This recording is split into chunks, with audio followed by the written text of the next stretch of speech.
Assalamualaikum warahmatullahi wabarakatuh. Nama saya Panjadana, saya berasal dari kelompok 24. Nah, di video kali ini saya akan menjelaskan pengerjaan dari kedua soal berikut yang mana membahas tentang analisis Markov dan juga game teori. Nah, pertama kita akan fokus ke soal nomor 1 terlebih dahulu, penggunaan aplikasi belajar daring di kalangan mahasiswa semakin meningkat,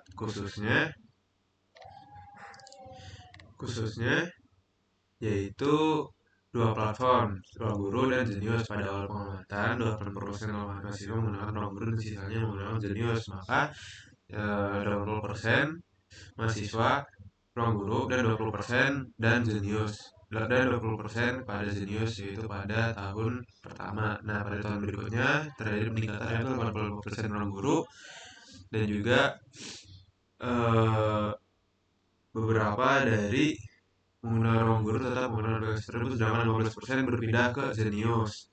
Nah, lanjut lagi yaitu pada tahun berikutnya yaitu 7% pengguna Zenius tetap sedia dan 50% menggunakan Ruang Guru dan menggunakan aplikasi belajar online tetap dari tahun ke tahun tetapkan proporsi masing-masing aplikasi selama 3 tahun ke depan menggunakan analis Markov dan juga tentang proses tadi berdasarkan interpretasi. Nah, langsung aja kita kerjakan. Cus ke software apa, yaitu pertama-tama kita ke software RStudio terlebih dahulu. Nah, di sini udah kelihatan ya sintaks yang telah saya buat pada pengerjaan soal nomor 1 itu. Nah, ini kan terlihat pada step 0, yaitu pada tahun pertama percobaan, yaitu didapat 0,80 dan juga 0,20, yaitu 0,80 yaitu 80% Ruang Guru dan 20% Zenius. Nah, di sini lanjut lagi ke pembuatan matrisnya. Di matris ini ada 0,85% yang stay di Ruang Guru dan lanjutnya ke 0,15% ke Zenius. Selanjutnya itu ada 0,30% dan 70% perubahan pada tahun berikutnya. Di sini kita langsung aja untuk membuat matrisnya. Kita setel enter.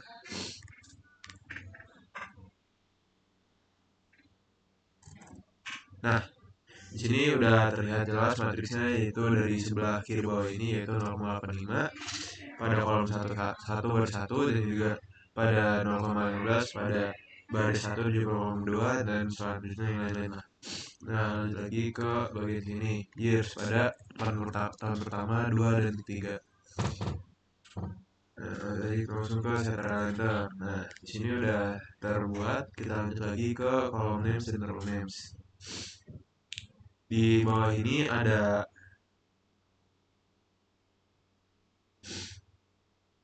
sebentar.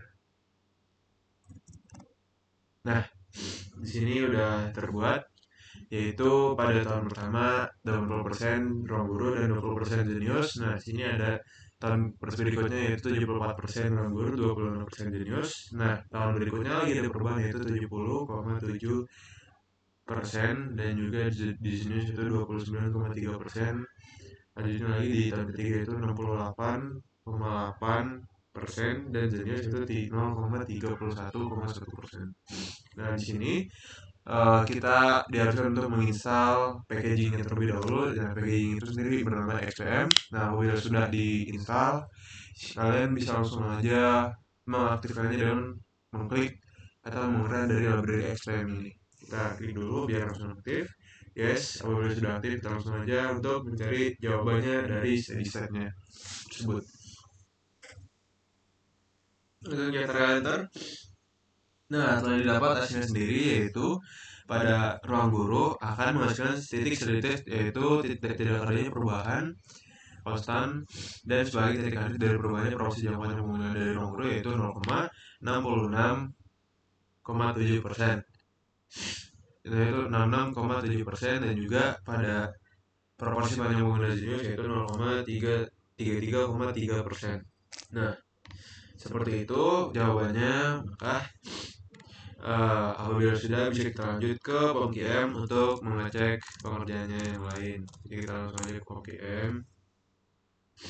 Kita menggunakan penyelesaian yang berbeda dengan menggunakan POMKM, tapi hasilnya kemungkinan akan sama dikarenakan informasi yang telah kita berikan harus memiliki kesamaan yang sama. Sini kita langsung aja ke OK. Nah, sini kita ruang guru, sini kita Zenius. Ini kita samain dari ini kita 0,8 sama 0, dulu. Nah, 0,8 bawahnya 0,2, sip sip sip sip. Ini harus titik, karena ribet mungkin nyebelin. Ya, lanjut di sini ada 0,85, 30, 15, 70. 85, 0,85, 0,30, 0,15, 0,70. Nah, seperti yang kalian lihat ya, di sini kalau dijumlah tuh hasilnya 1 jadinya. Di antara ini sama ini sama ini. Ini titik aja biar ribet, nanti biar error. Lanjut aja langsung kita. Oh ya, di sini dikarenakan di sini kan letaknya kita mencari dari tahun pertama, kedua, ketiga hingga tahun berikutnya, yaitu dengan totalnya 4. Cuman karena 1, 2, 3 setiap perubahan tahun yang yang perlu kita tahu itu 1, 2, 3. Nah, makanya jadi ada 3, betul banget. Jadi makanya di sini kita number of transisinya kita naikin jadi 3. Kita langsung solve aja. Nah, biar sudah kita biar makin jelas nih kita pemberitahuannya, kita ke multiplication, yang mana nanti akan terlihat seperti ini. Kita kasih aja yang nah itu loh. Nah, itu loh.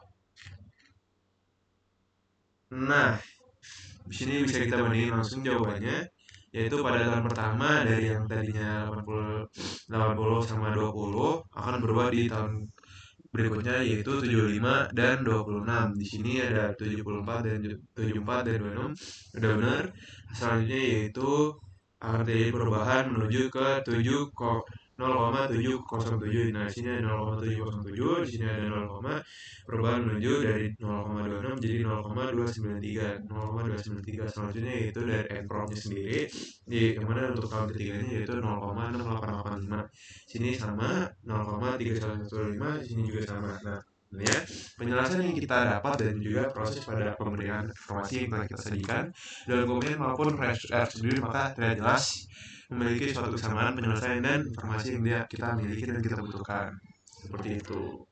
Sini kita langsung lanjut aja mencari set analisisnya, yaitu harus urutan 1, 1, 1, 1, 1. Ya, nah steady state-nya juga terlihat di sini itu 0,667 dan juga 0,333, dimana sama seperti kita dapatkan di studio, yaitu ya lihat sendiri sama bukan? Betul banget sama. Lanjut kita kemana? Kita lanjut ngerjain nomor 2. Yang mana nomor 2 sendiri? Soalnya itu dalam visual logistik dan nanti pas semakin terdigitalisasi.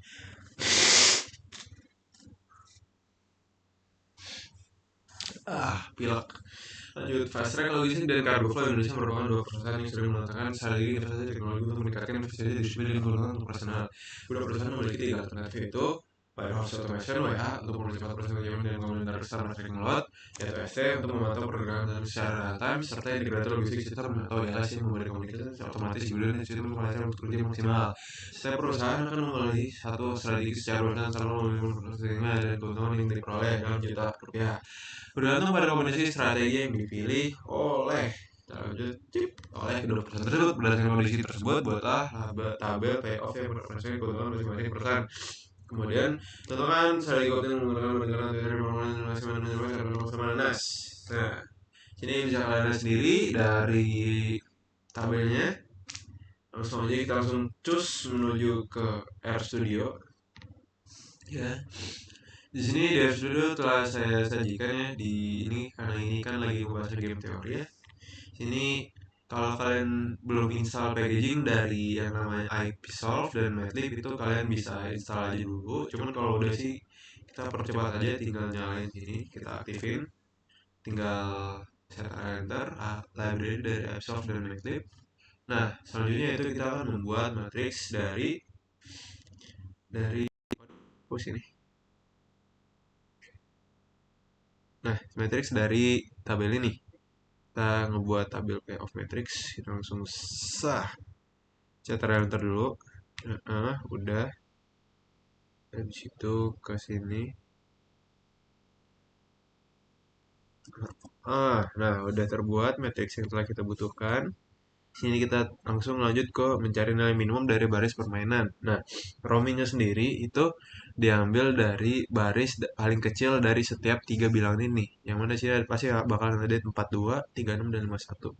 Kita langsung aja cek catatan enter. Nah, ini kan makanya jadi langsung ini yaitu 42, 36, dan 51. Nah, lanjut lagi ke mencari nilai maksimin, yaitu max yang paling kecil. Harusnya sih 91, 74, sama 80 ya. Eh, oh ini. Maksimin, nilai max terbesar terbesar dari nilai minimal yang telah kita temukan tadi, yaitu sudah pasti dari 42, 36, dan 51 ini, yaitu jawabannya 51.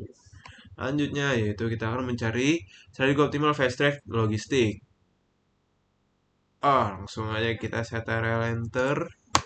Nah, nilai optimal dari fast track logistik yaitu telah didapatkan, jawabannya yaitu ILS, yang mana akan mendapatkan keuntungan paling lebih besar, 51.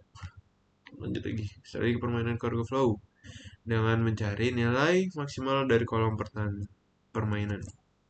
Nah, nilai maksimum cargo flow yang telah kita dapat yaitu dari 76, 80, dan 91. Sini kita dari yang menyamping menuju ke atas ke bawah. Jadi ini, dan ini. Nah, selanjutnya yaitu kita mencari minimax dari kolom permainan, yaitu yang terbesar. Sudah pasti jawabannya yaitu 91. Waduh, salah lagi.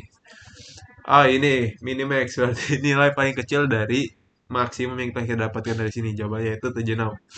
Kita lanjut lagi ke menentukan strategi optimal cargo flow. Optimal B. Nah, lanjutnya yaitu jawabannya yaitu WA. Yang mana dari 76 itu letaknya di WA. WA. Terus sedangkan 51 itu letaknya di LS. LS. Lanjut lagi kita mencari saddle point. Ini kita langsung aja mengeran semua bagiannya. Nah, ini bila kalian ingin melihat selengkapnya, cukup kita langsung catat enter aja. Nah, tadi didapatkan jawabannya yaitu tidak ada saddle point. Mengapa? Karena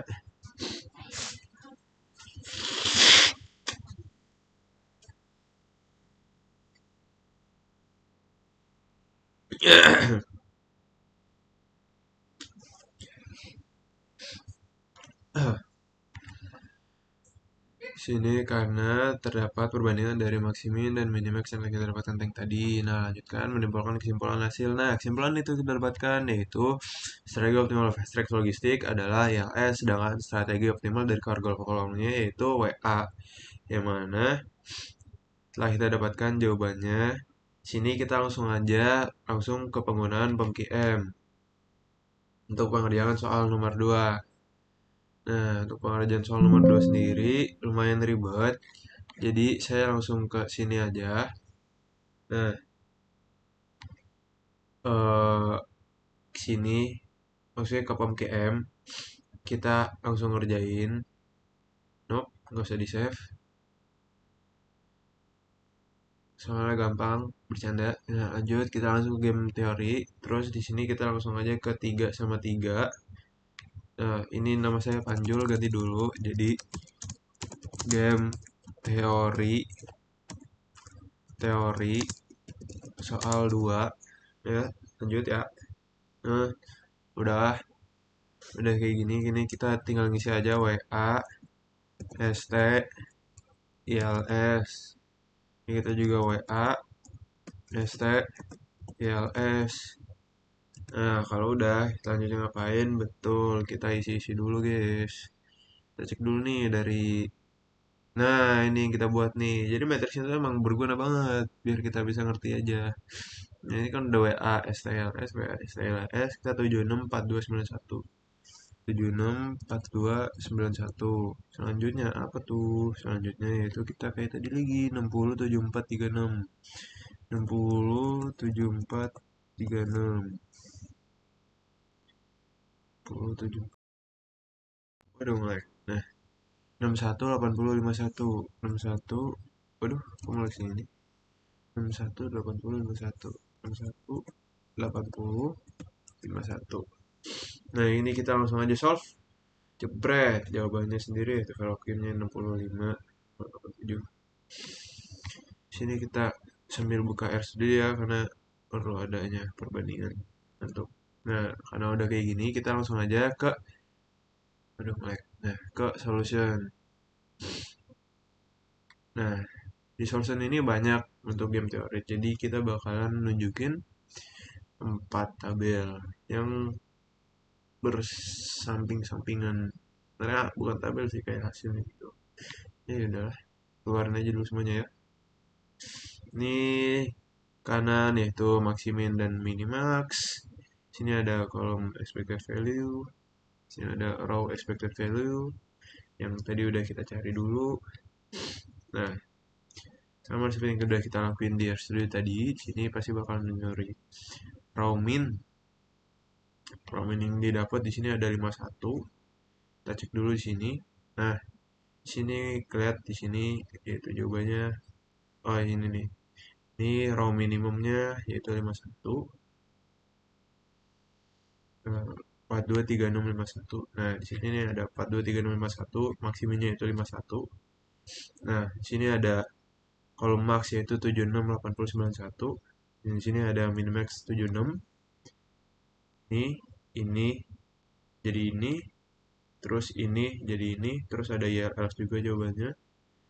IRS kan soalnya di sini dari IRS ini 51, WA nih 76.